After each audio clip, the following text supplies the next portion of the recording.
we go, y'all. Me and my mans blow like 100 grand. Got a villa in Manila, another one in France. Flipmode the Imperial. You know you love it when you hear us on the radio. Today we're gonna talk about one of the most forgotten and yet lyrically respected female rappers of all time. Despite an almost criminally small discography, Rah Digga came up in the mid to late 90s through a series of smaller, partially successful hip-hop crews before eventually settling on Busta Rhymes and Flipmode Squad. Her skills on the mic were impressive, and she easily stood up to her male counterparts lyrically, earning her critical praise that still stands up today more than 2 decades later, despite only dropping 2 albums. A real street rapper to her core, loyalty wound up being the downfall of her career. She remained very close to Busta Rhymes, following him from her OG label home, Elektra, to J Records after her debut. People assume her career would have been in a better place if she had remained at Elektra, but we'll talk about this in a minute. After having multiple album issues, Rah Digga eventually faced problems with her label, and that left her career in a very awkward space. From there, Rah Digga pretty much fell off the face of the earth lyrically until around 2010 when she exploded onto the scene with a sophomore album before seemingly retiring. Since then, she has dropped very little music, but she has had beef with Nicki Minaj, Iggy Azalea, and Tyler the Creator.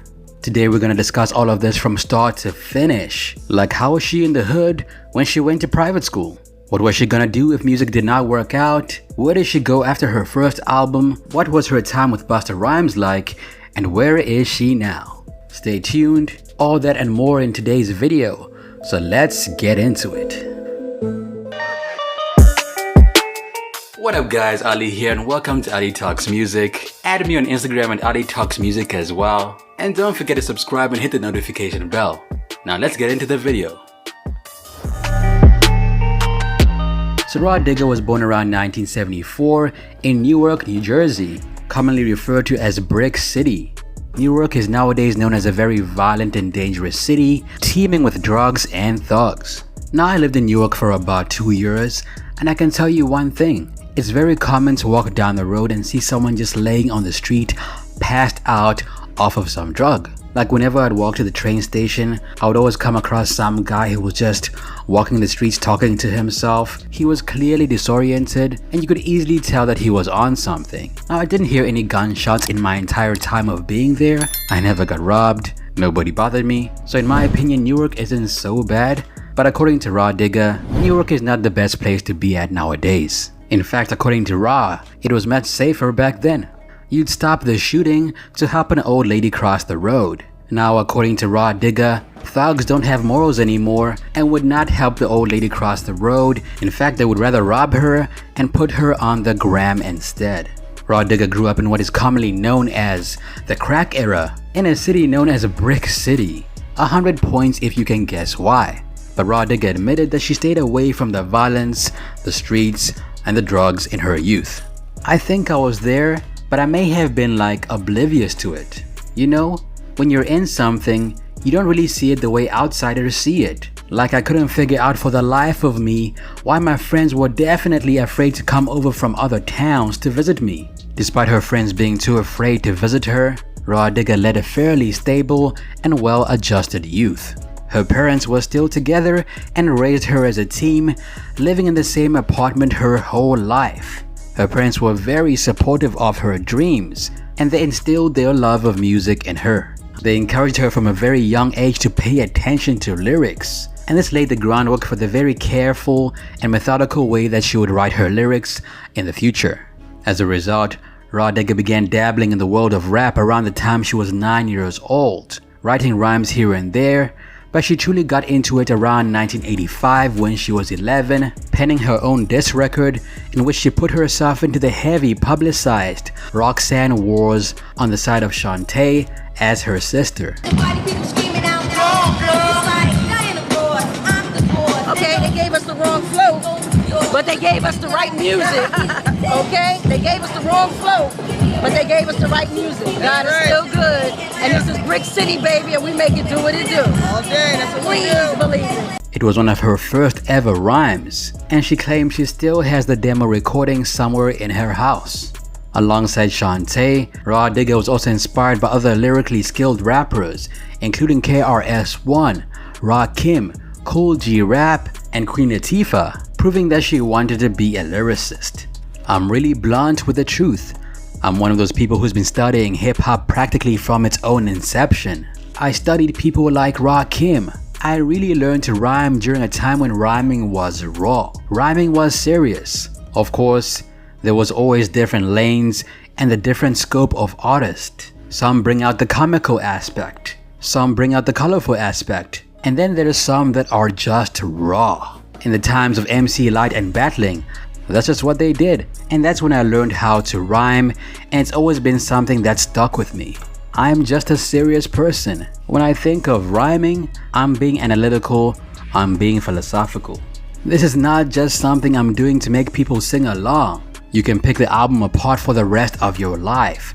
I have lines with double and triple meanings, and that's what I consider fun when I'm rhyming. So, it comes off raw and serious. I'm such an educated person, so you're not gonna get elementary rhymes. But despite her clear interest and skill on the mic, Rah Digga did not pursue music until leaving her formal education. After attending an esteemed private school, one called Garrison Forest School in Baltimore, she graduated as a salutatorian, whatever that means, and her grades were so impressive at secondary level that she was offered a full scholarship to MIT. She then opted out of going all the way to Massachusetts to study, and instead attended the New Jersey Institute of Technology, where she studied electrical engineering for 2 years. It was at this point where Rah Digga was at a crossroads. Was she going to become a rapper, or was she going to use the career she studied for? As we all know, she chose rap and hip-hop, and let's just say we're all glad she made the right choice. I did 2 years at NGIT. I was a whiz in physics and calculus. Math and science were my strongest subjects. It was the lyrical stuff that ended up making me pick up a career in it. Writing verses is almost like mathematics for me. Rah Digga had been slowly pursuing rap in the background since the early 90s, and she did this while also attending school and college. So when it came time to break into the rap game, she was almost ready. Back then, the easiest way to break into the mainstream was as part of a crew, and despite being originally a soloist, she served time in several crews before finding success on her own. According to her, she first joined the New York/New Jersey crew Flavor Unit in the 90s, although she didn't specify whether she was there under Queen Latifah or the 45 Kings' reign. Regardless, her time on the crew was short enough that she didn't put out any material with them, and to this day she isn't even listed as being formally a part of the crew. The reason for that is because soon after joining the unit's lineup, she realized that she had a special musical chemistry with another female rapper from the group, Chia Rose, aka Kachia. Chia already had another female MC that she rapped with at the time, but they linked up with Rah Digga briefly to form a trio before the other MC bowed out, intimidated by the connection between Rah Digga and Rose, although at the time Rah Digga was going by the name Harriet Thugman. Now a duo, the pair reformed as Twice the Flavor and immediately got down to their grind, pushing out demos left and right. Eventually, one of those demos landed on the desk of another rising hip-hop duo called Daz Effects, and from there, Twice the Flavor was off to the races, severing ties with Flavor Unit to sign with Daz in the hopes of becoming their female counterparts. Rah Digga and Chia began wearing box braids and styled themselves similarly to the male duo, while Rah adopted her first official moniker as Rah Diggity in reference to their use of the suffix in their lyrics. For a while, things seemed groovy between both duos, and Flavor actually got a song out, Massive Dope, which appeared on the 1994 cassette Underground Airplay Volume 3. Don't try me. I pick styles like eeny, meeny, miny. Mo, flow, link like sausages. Unfortunately, that's when the wheels fell off, because around the same time, Daz EFX found themselves in the middle of a split between EMPD.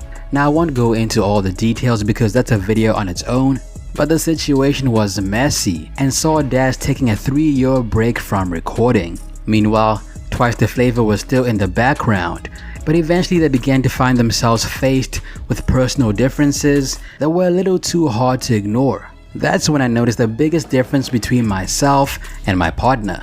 I surrounded myself with the guys. I was always just running with the guys, battling all over the place. And my partner, she was more clicked up with the girls. And I hate girls. Now, while she may have joked about not liking girls, the truth of the matter is Rah Digga was running with the guys. She was more rough and tumble than the refined and girly Chia. And as a result, when Flavor split from Daz, they split from each other too. Rah was only 19 at the time. Luckily, the men she had been running with back then were none other than the Newark crew, the Outsiders, and they welcomed her into their group as its first female MC. Rah Digga's start was a nice long one. Actually, I started rhyming like back in elementary school, 7th grade, something like that. Then I went to high school and, just still stayed with it. Came back home, went through the Please Listen to My demo process, and linked up with my Outsider clique. She then dropped the Iggy suffix from her name, and Rah Digga was born as the 5th member of the Outsiders lineup alongside Young Z, Pace One, DU, and Slang Ton. Young Z was the unofficial leader of the crew with more connections in the industry, and he was the one that helped secure the Outsiders their first real success, although they earned almost nothing from the effort. Thanks to Z's connections, they secured a collaboration with the Fugees, and he, Pace, One, and Rah Digga all appeared on the track Cowboys from the Fugees' 7 times platinum album, The Score. Everyone wants to be a cowboy. Grab your gun, boys. Ole. Unfortunately, after recording the song, the Outsiders kinda forgot about it, and it wasn't until the album was blowing up that they reached out to the Fugees to try and get their cut. At that point, it was revealed that they had not received any publishing for it, and while they were listed as writers, they didn't receive any real credit or cut of the profits. The crew briefly wanted to sue and take legal action, but they were broke, so they decided to leave the situation alone.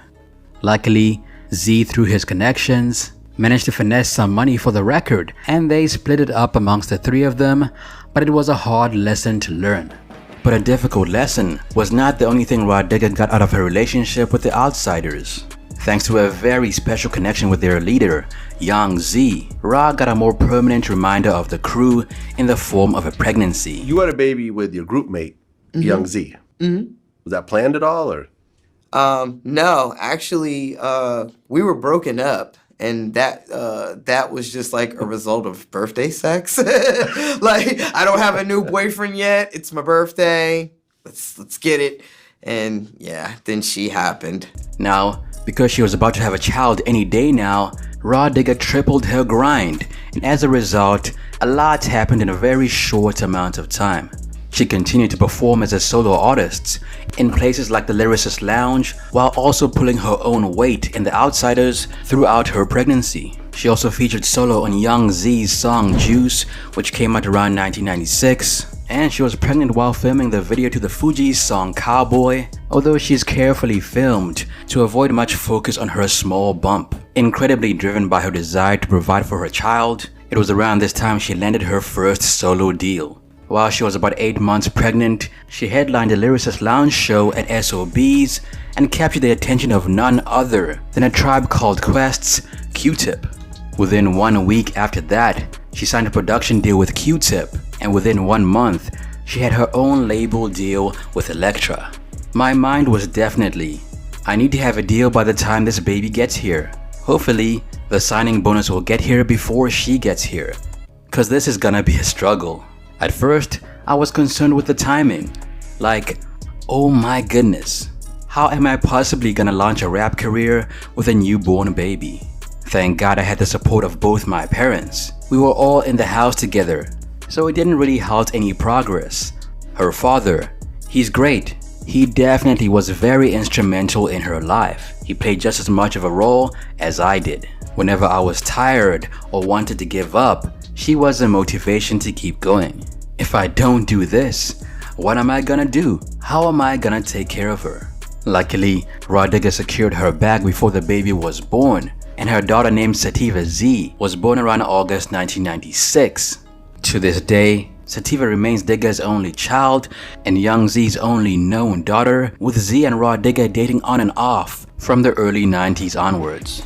The couple kept their personal life private and shielded their daughter from the public eye. Now I'll say this, when Rah Digga was making a name for herself, it was just a different time back then. Back then, if you were a female rapper or singer and you got pregnant, it was not the best look in the eyes of the label and the public. These days, Sexy Red can perform sold-out shows while pregnant, and Cardi B can flaunt her pregnant belly to the public and nobody cares. But back then, if you were a female rapper or singer, you had to present yourself in an almost sexy way. I think the labels looked at it like this: sex sells, right? So we want our female rappers or singers to appear to be as sexy as possible. And getting pregnant is not that sexy in the eyes of men. So what would happen is, females in the industry would hide their kid from the public, and then 10 years later, when the kid is 10 years old, you come across a photo of that artist with their kid, and you're like, I don't recall her being pregnant. When did she have this baby? Also, what happens sometimes is, when a female artist gets pregnant, there's a chance that she'll abandon her career progress to take care of her child. Because that's exactly what happened to Shawnna. If I remember correctly, around 2010, Shawnna was supposed to drop a joint album with Ludacris. Luda was hell-bent on making this album happen, but despite his best efforts, he couldn't get Shawnna into the studio because Shawnna was busy taking care of her kid. So, as a result, Luda dropped the album Battle of the Sexes, an album that Shawnna was supposed to be on. But because Shawnna was pregnant, she missed out on the bag. So yeah, being a female in the industry and having a baby is a very tricky situation. But luckily, Rah Digga used having a baby to motivate herself to grind even harder. Now, Rah Digga and her man had an on and off relationship over the years. However, he still praises her to this day and still posts her on social media. But back to the story. Now, while Rah Digga had secured her own signing and the bonus with Elektra, that didn't mean she was instantly successful or even that her music was dropping more. She kept grinding throughout the entirety of her pregnancy, and while she slowed down a bit after her daughter was born, she couldn't keep away from music for very long, and around 1997, she made a guest appearance on A Tribe Called Quest's Mardi Gras at Midnight from their Jam EP. With acquisitions and mergers, you taking me, I might have you stressing. Your rap style's clear, but I'm the only danger present. She would not get started on her debut album until the following year. But until then, she continued to press Q-Tip for beats, to no avail. At the time, she had been signed to Elektra for almost a year already, but she had not put out anything solo, which was beginning to bug her. Unfortunately, Q-Tip was facing a lot in his personal life. A Tribe Called Quest was beginning to crumble, and a very intense house fire occurred, which made him lose all his demos and forced him to start again from square one. Additionally, Q-Tip also made a massive religious conversion to Islam. So because of all of this, he simply did not have the mental space to take on Rah Digga as a protege, and the pair were beginning to experience creative differences because his beats were not hard enough for her. So he did the next best thing. He introduced her to Busta Rhymes. We getting there, right, money. Take notes, rock most diamonds that fit a Chanel mention the winner who with us, we coming together. Busta Rhymes was instantly impressed with Digga's hustle, skill, and flow, and he quickly took her under his wing, adding her as one of the last members of the Flipmode Squad. And I think at one point, Tip probably put a bug in Busta's ear, like, yo, I've got this girl. You know, she's got the best bars ever. She totally gets on my nerves. Please do something with her. Like, I would just hate to see, you know, her talents go to waste. And at the time, Busta is putting together a Flipmode Squad. They're fresh off the heels of Rampage, Wild for the Night. And I think to everyone, you know, the energy that Busta was bringing was a little more, you know, in line with the way I was coming as opposed to Tip. So I was able to switch from Q-Tip to Busta without losing my deal on Elektra Records, because since they were both under, you know, the WEA umbrella. Luckily, since Q-Tip and Busta Rhymes were under the same umbrella, Rah Digga was able to switch her bass while still retaining her record deal with Elektra. And it was then that Rah Digga truly began to grind. My first encounter with Busta, he called me, my manager was in the studio with him, letting him hear some of my joints. And he called me that night to tell me that he liked stuff.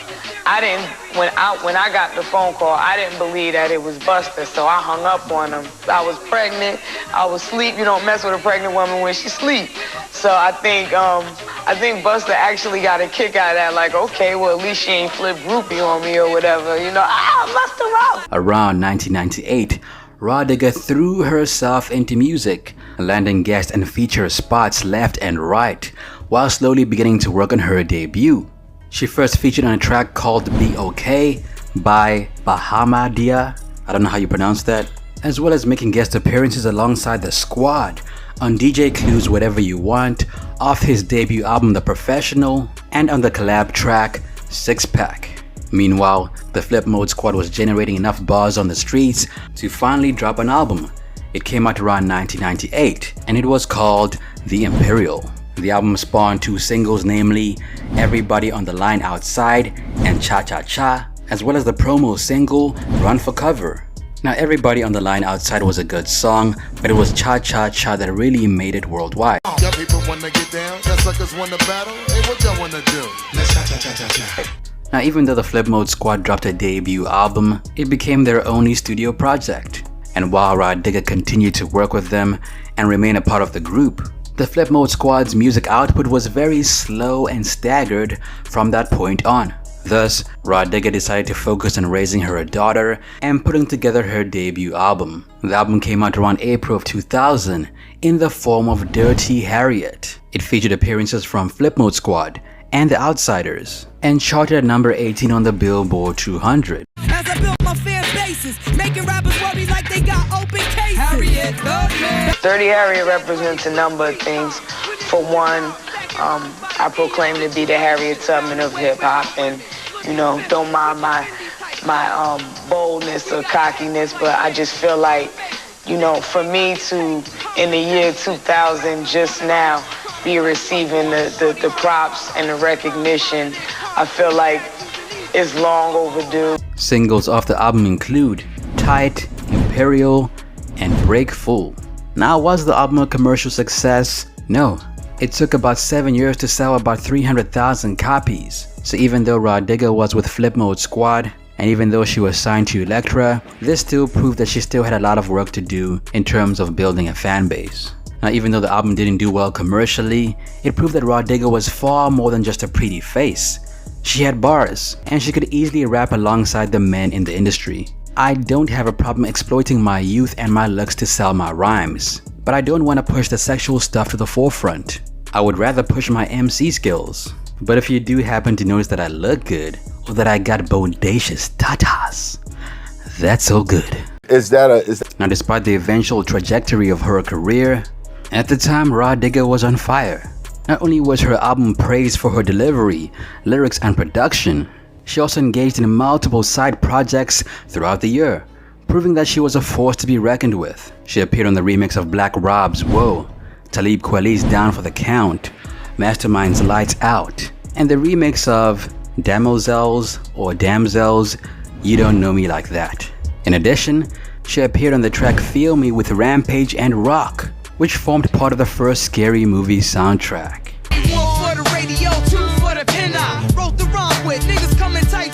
She also appeared on the track One for Love Part 1 and made appearances on both Outsiders projects like the Nightlife EP in 2000 and the Bricks in 2001.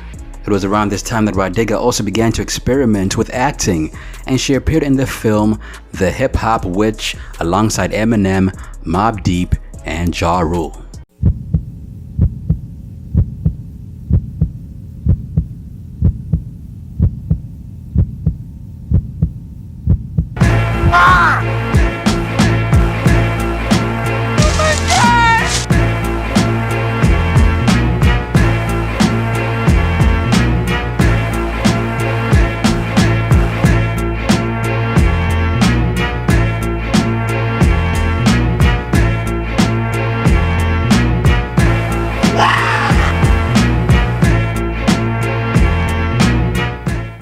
Going into 2001, while the Outsiders and Flipmode Squad were fading into the background, Rah Digga was becoming a bigger name and she was becoming more recognized than her group itself.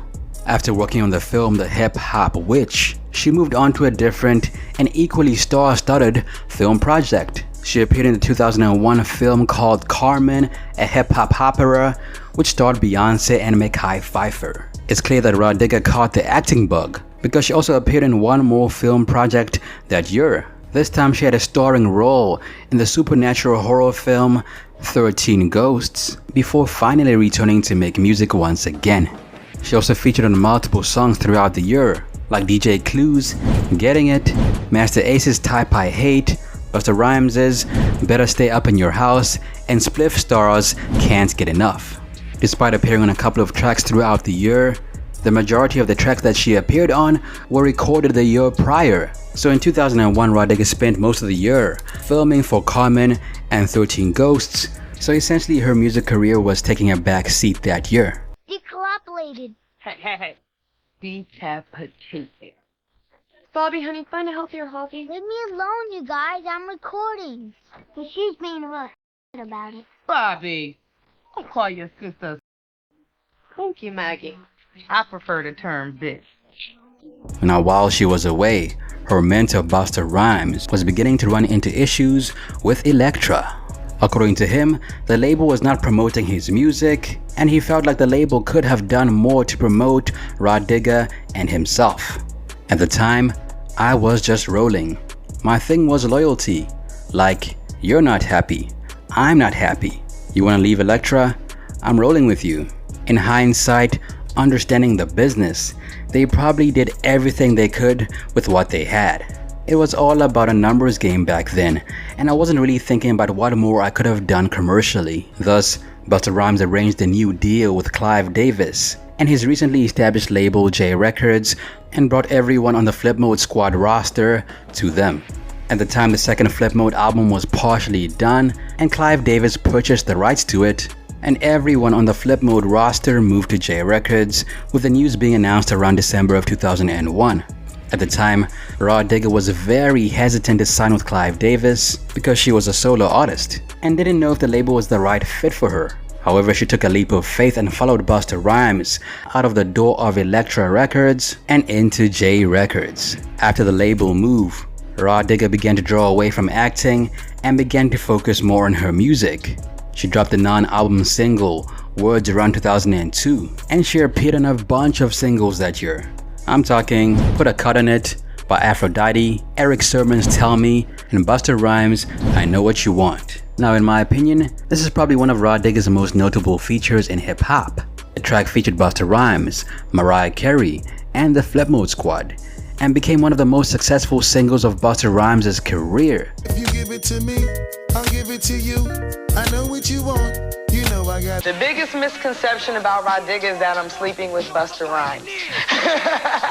As a result, Rah Digga benefited from being on the single by proxy, and as a result her buzz grew even more.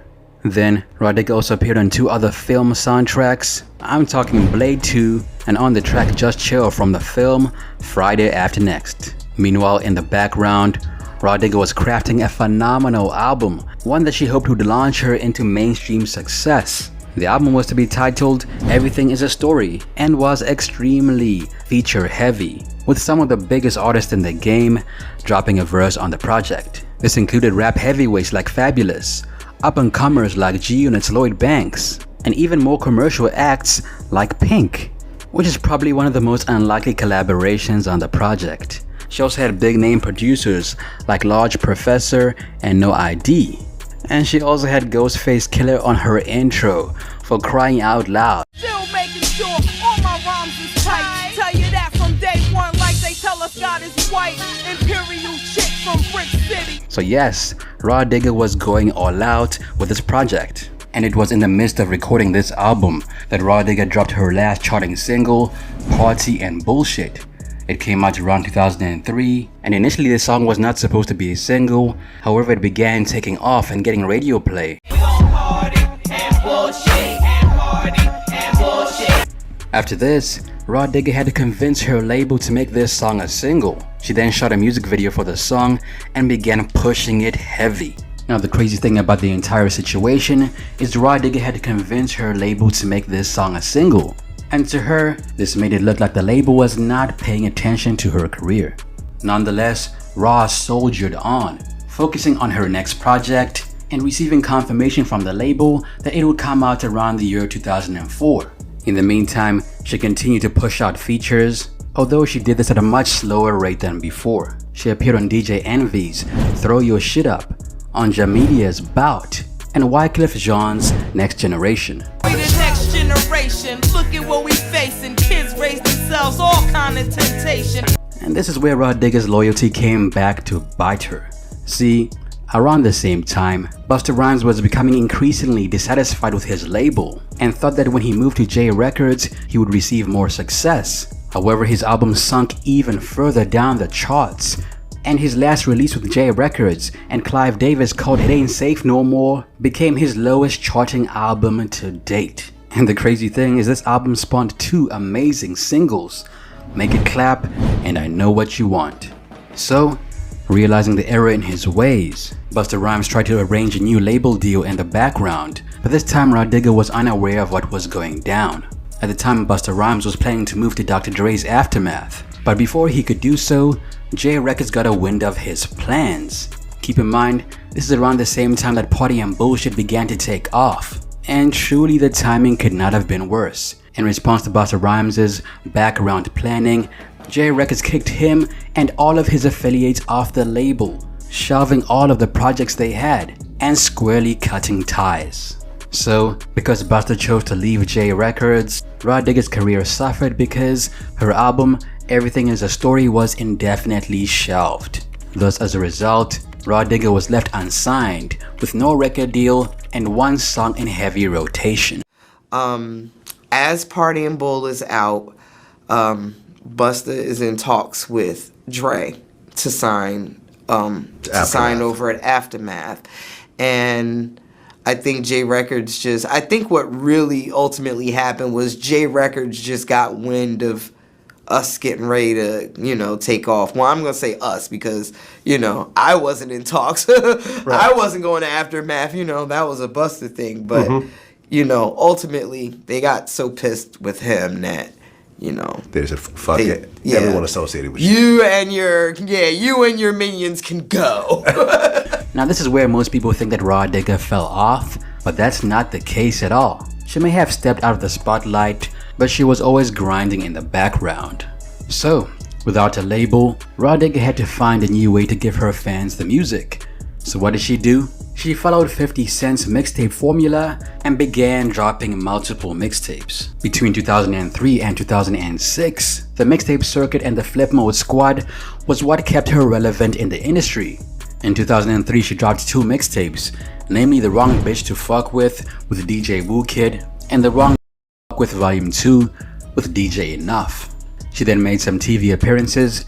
Then around 2005, she dropped her first single in about 2 years, one called Make It Hot. What we making it hot, G-Unit making it hot, you know we make it go pop, pop, pop. During this time, she was still working with Flipmode Squad. Then around 2006, a big break came her way. And this came in the form of the single Touch It. At the time, Rah Digga had been treating her mixtapes like albums, and she rapped over Busta Rhymes' Touch It beat with the intent of putting it on a mixtape. Touch it, bring it, pay it, watch it, turn it, leave it, start format. She then sent the song to Busta to show him her work, only to find out he had already been planning a remix for the song. And then 2006, Touch It comes, which was a really big record. Yeah, on Aftermath for Busta. On Aftermath. Mm-hmm. And I was actually on it by accident. This whole concept of the mega extended remix comes from I just did a random 16 on this beat, and I send it to him like, yo, I want you to hear this, this mixtape joint I'm about to drop, like that. My verse for Touch It was part of my, my whole mixtape spiel. So I send that to him, and he's like, wait, I'm thinking about getting such and such and such and such. And then it ended up becoming like a real remix, and he used, and then he used my verse as part of it. Her verse was then added to the final product, and as a result we got the song Touch It, featuring Papoose, Lloyd Banks, DMX, Mary J. Blige, Missy Elliott, and Rah Digga. Now one thing I can say about this song is that when it came out it was practically everywhere. The beat was infectious, the hook was something out of this world, and every person on this song delivered. I personally think Papoose had the best verse on the song because back then he was on the come up, he was hungry, and it seemed like he was the next rapper that was about to blow. But he fumbled, and I spoke about this more in my What Happened to Papoose video, so check that out when you're done with this one. Now, unfortunately, the success of the song Touch It was marred by tragedy, and around February of 2006, while filming the video for Touch It, Busta Rhymes' bodyguard was shot to death. Also, existing tensions between 50 Cent and Cassidy overflowed into the video shoot because while Cassidy was not on the song, his producer Swiss Beats was making the track, and it had a feature from G-Unit's Lloyd Banks. Things escalated when Rah Digga was on stage rapping her part because while she was doing so, she heard some gunshots outside of the venue, and this caused the entire event to come to a standstill. Well, I'm on stage rapping my part.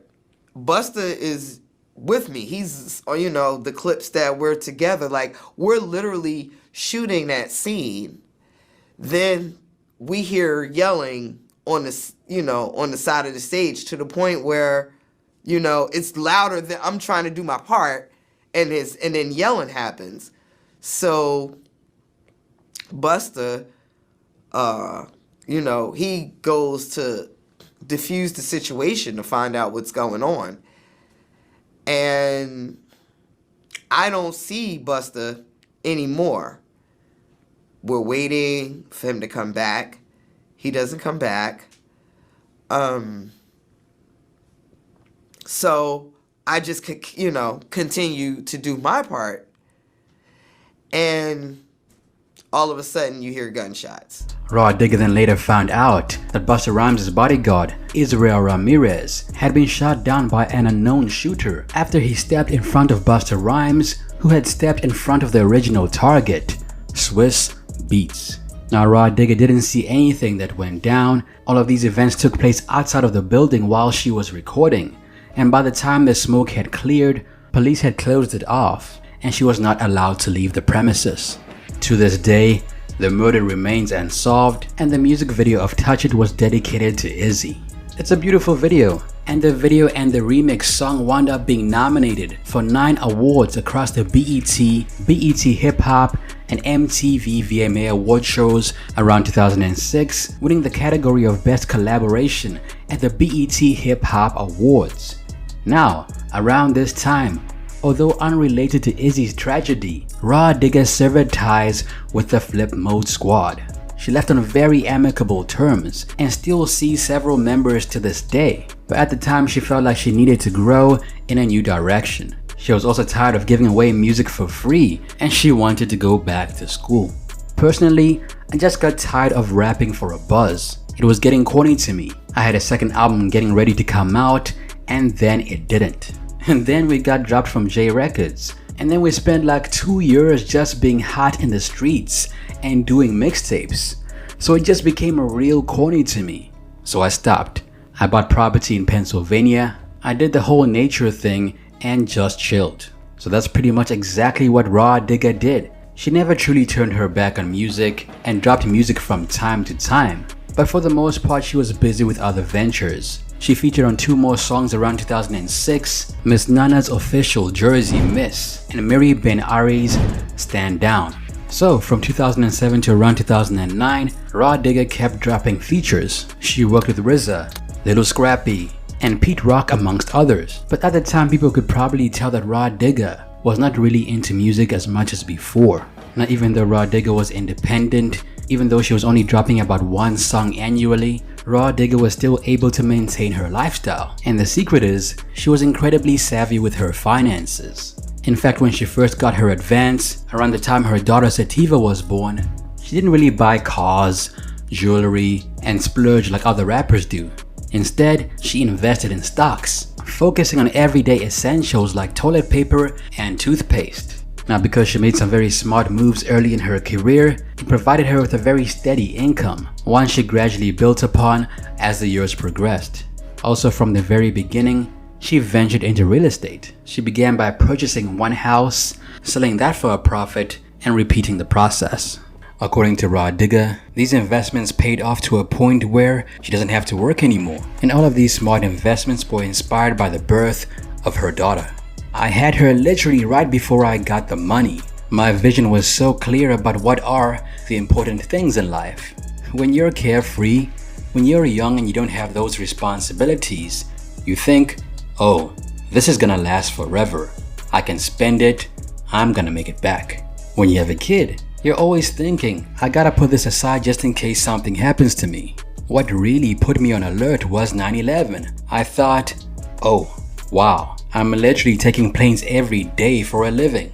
Shit can get really real at any moment. Is my child gonna be okay? Is someone gonna be able to take care of her the way I would? So I've always made sure that I was responsible with my spending.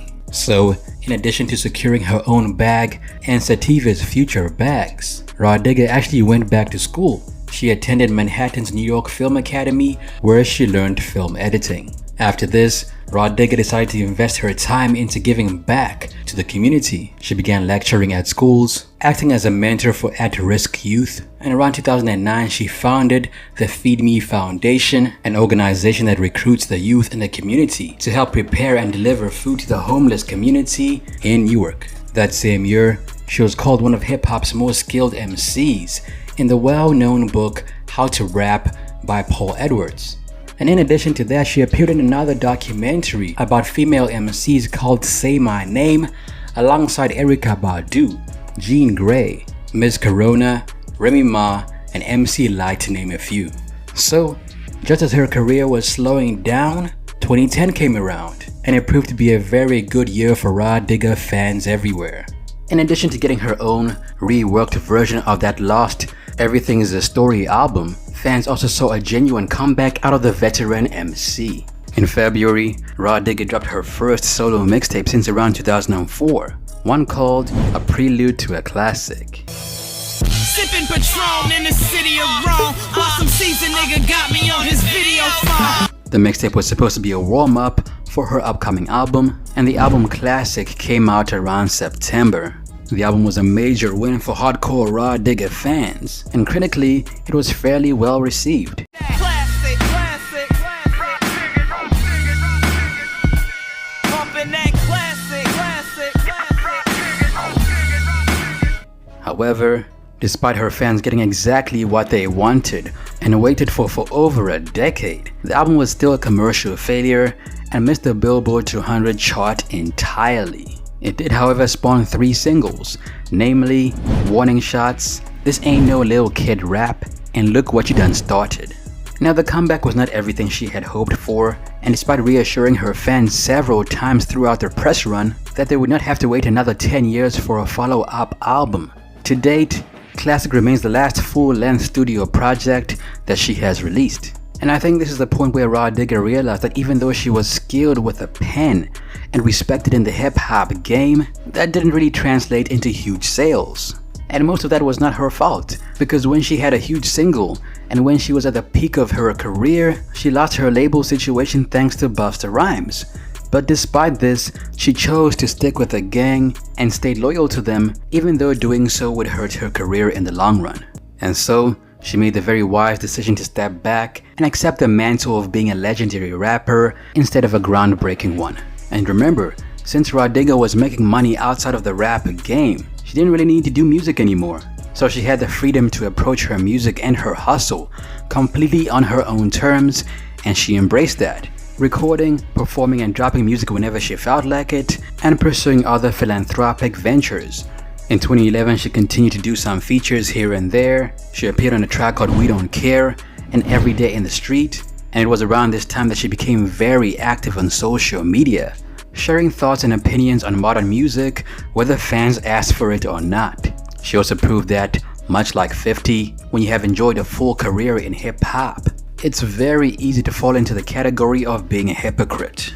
In a 2011 interview, in which she also promised to release new music soon, Rah Digga was asked about her opinions on beef because despite 15 years in the game, she had no beef with other rappers. To be honest, if you're an artist and you're just into the music, all that beef stuff is irrelevant. All that stuff they're fighting for has nothing to do with making good music or being an artist. It is what it is. It's a fight about being a popular celebrity. It has nothing to do with music. And I don't get caught up in that, and I don't deal with anybody in it. Except that wasn't quite the case, because the very next year Rah Digga got into a very public feud with none other than Tyler, the Creator. Now she has gone on record to say that this was not a real beef, and it was more a case of the younger generation beefing with the older generation. But eventually fans began to believe that Rah Digga was pursuing this beef just to remain relevant. Whether it was a true beef or not, the situation was definitely a back and forth, and began when Tyler got mouthy with Rah Digga and MC Lyte. It all began around June of 2011, when Tyler took some very disparaging shots at Rah Digga on social media, claiming she looked just like LeBron James and wished her a happy Father's Day. He said the following: "LeBron James looks like Rah Digga, and happy Father's Day to Rah Digga. Rah Digga is greater than Tyler the Creator."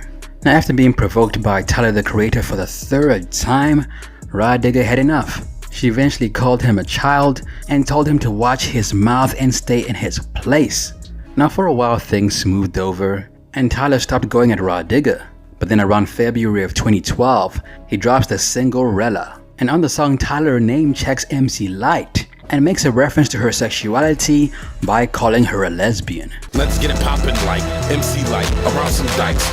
This made things very personal for Rah Digga. She felt like MC Lyte deserved more respect, and she responded with the following: "I felt like, oh darling, what you say about my mama? You know, like MC Lyte is, I'm like a daughter of hers in the music business. I feel like she's the one that really kinda taught me how to be a B-girl in this business. So I did like, take it personal." Now the diss at MC Lyte was the catalyst for Rah Digga deciding to stand up and put Tyler back in his place on a diss track. Rah Digga said, "I think I might have saw maybe one or two other things, so I said okay, like the type of MC I am and the era I come from, when an MC disrespects you, you get him back on wax. Like that's it. I don't care if it's old school. I don't care if it's played out. But that's how I get down. That's where I come from. I'm not sending the goons after you. I'm not Twitter beefing with you." And that's exactly what Rah Digga did. She got into the studio and wrote a diss track aimed at Tyler, one called The and Me, in which she also took shots at Fat Trell, a rapper who dissed Rah Digga on another track and basically called her a guy. He said, "That might be a nigga. For real, she's Rah Digga." Some say it's beneath me, I should be the bigger artist. But this is what happens when you get a nigga started. You such a lady and I'm still more nigga than you. Now when Rah Digga went at Fat Trell in her diss track, she claimed Fat Trell was so small that he didn't even have a Wikipedia page. And then she turned her attention to Tyler, claiming that he had probably lost his only black fan, being her, before threatening to backhand him.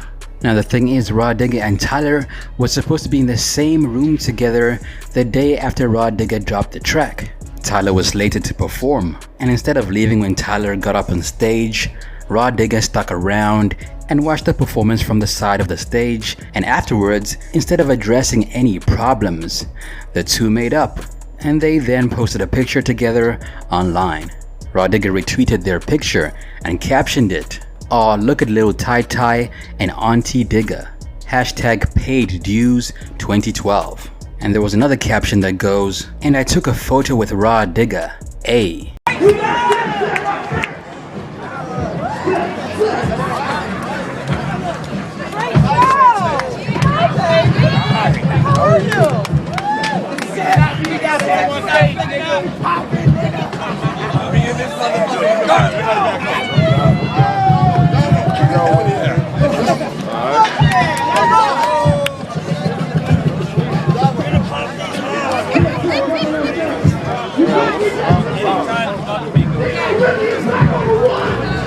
Now to this day, Rah Digga insists that her situation with Tyler was never a true beef, and she denied that it was ever a publicity stunt. So from there, Rah Digga kept dropping music. In 2012 alone, she had 2 more guest appearances, including Phil Blount's G-Spot and Avitan's Moon, Stars and Sun.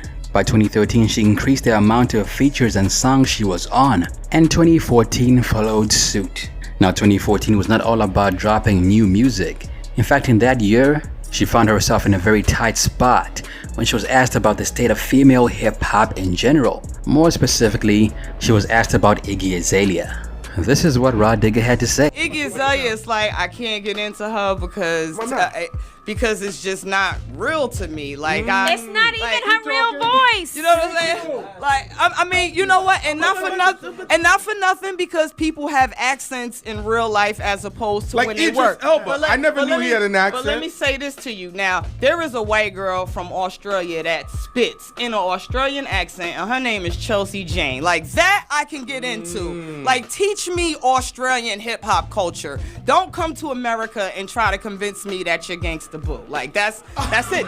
Like that's what it is. She's a beautiful girl. I mean, like capitalize off the supermodeling thing, but it's like we're not gonna believe you if you're trying to convince us that you out here like trap shooting street.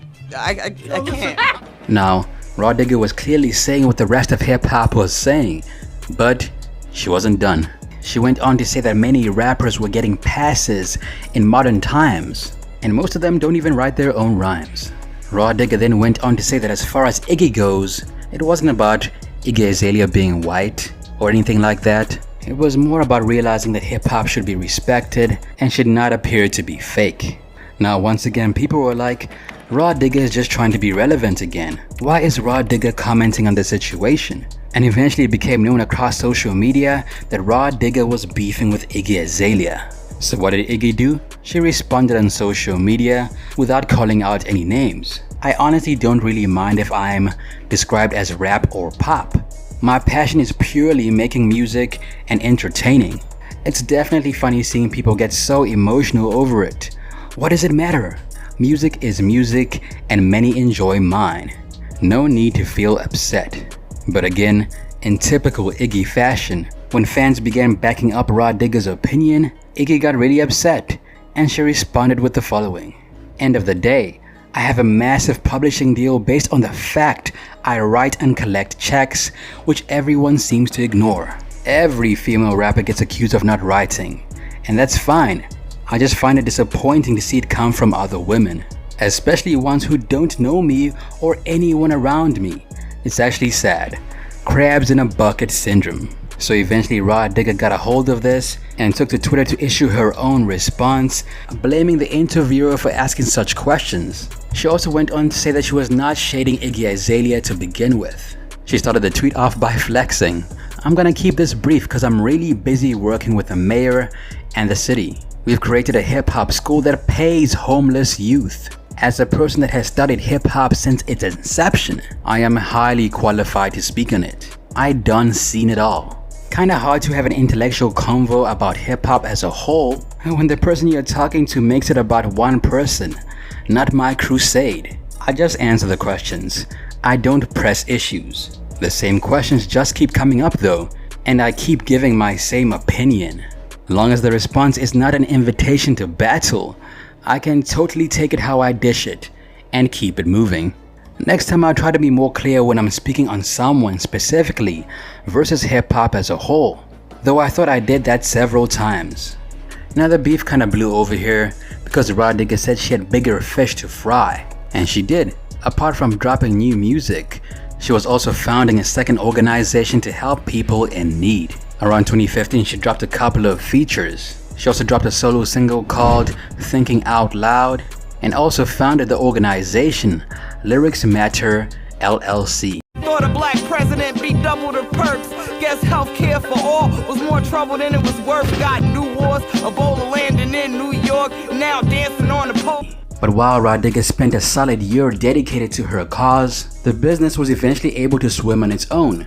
So eventually Rah Digga found herself back on social media, causing a stir once again. It all began when Rah Digga was watching the drama unfold live as Kid Cudi went at Drake and Kanye West, threatening to spill their secrets.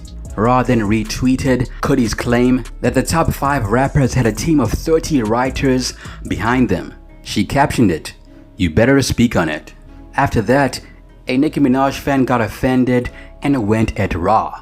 She said the following, "Rah Digga, if you don't sit your trash ass down," shaking my head. Rah Digga then responded, "Oh, I think I'll stand. While I watch your favorite rapper's favorite rapper in 2016 and 2017 and so forth." Then the Nicki Minaj fan said the following, "You definitely can't wash Nicki Minaj. I put my life on it that Nicki will kill you lyrically."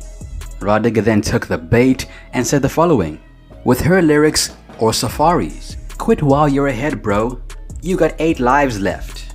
Now at this point, Rah Digga made a very crucial mistake. She got baited into talking about Nicki, and Rah Digga and the fan quickly became a trending topic. So what did Rah Digga do? Damage control. "I let a stan bait me into popping off. That was weak of me. Just as I was logging off Twitter too. Damn it, man. Oh shit. I'm trending. 700 laughing emojis.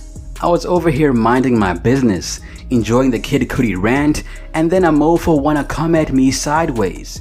And I was waiting at the door like, fist emoji." Now eventually Rah Digga stopped beefing with the Barb online, but she had very stern words for anybody trying to test her. She said the following, "But I would advise y'all not to gas it too much longer. The last thing y'all want is for this to pour over into music. This I promise, peace emoji." Now this is one of the first times that Rah Digga tried to antagonize a beef, and she kept taking shots at Nicki Minaj little by little over the years. Then around 2017, she got into it on Twitter once again.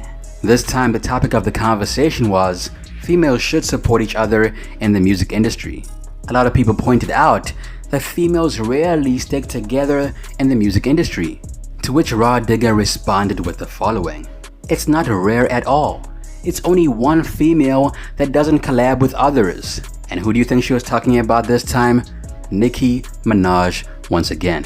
Even though she didn't mention Nicki Minaj by name, everybody knew who she was talking about. Then around 2019, in an interview with Vlad TV, Rah Digga let it be known that she was talking about Nicki. I just feel like I just get tired of people asking, what's wrong with all the females? Why the females can't get along? Why the females always get... I hate people constantly asking that question when it's like, it's not the females. There is just one, there's just one particular person that entered the fold, and like now, the female rap genre is up in arms. As the interview went on, both Rah Digga and Vlad gave Nicki her flowers. They said Nicki was one of the best female rappers of all time, and even gave her credit for reviving female rap. However, she still felt like Nicki was not working with female rappers on purpose, and she pointed out that if Nicki was smart, she would not have beefed with Cardi B, and instead, she should have mentored her, and that would mean more money for the both of them. Now, after her failed attempt to beef with Nicki Minaj, Rah Digga went back to making music, but it was around this time, say from 2016 onwards, that Rah Digga began to focus on podcasting. She had a podcast called Rhymes and Reasons Podcast, which ran from around May of 2016 to around 2018. She didn't know this at the time, but everything she was doing was preparing her for her role as a podcaster alongside Lord Jamar. Now, if you asked me what Rah Digga was doing with her life, and you asked me this question before I made this video, I would have told you that she was on a podcast with Lord Jamar, because that was the last time I saw her. Now, is she still on the podcast? Yes. To this day, Lord Jamar and Rah Digga keep making waves on the internet together. Since then, Rah Digga seems to have settled into the comfortable mantle of a legend. She remains active in the industry and performs regularly, and still drops music for her eager fans. In 2020, she featured on the song The Shining. In 2021, she appeared on Free on Flows and dropped her own single called Hustle Don't Stop. In 2022, she dropped the mixtape The SoundCloud Files, as well as dropping the grind mode cypher Electric Haze Rah Digga. She also returned to acting for the first time in years, appearing in the film stars. In 2023, she got married to her partner, Troy Weeks, and after doing so, her former partner, Young Z, called Rah Digga his partner for life. Now, I understand that Young Z and Rah Digga have a child together, and they've probably known each other for years on years. However, if I was Rah Digga's new man, I would be keeping a close eye on Young Z. But that's just me.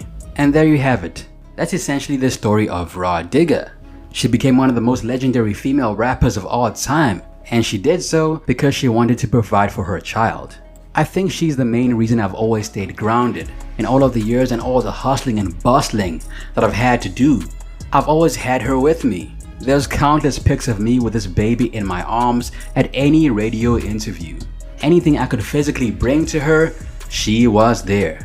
So yeah, that's essentially the story of Rah Digga. On Spotify, she has about 35,000 monthly listeners, and her most listened to songs are What They Call Me, Break Fool, Tight, Party and Bullshit, and Be Okay. That's it for me, it's your boy Ali. What happened to Rah Digga in your opinion? Let me know down below. Also add me on Instagram at Ali Talks Music. Till next time, peace. Perfect.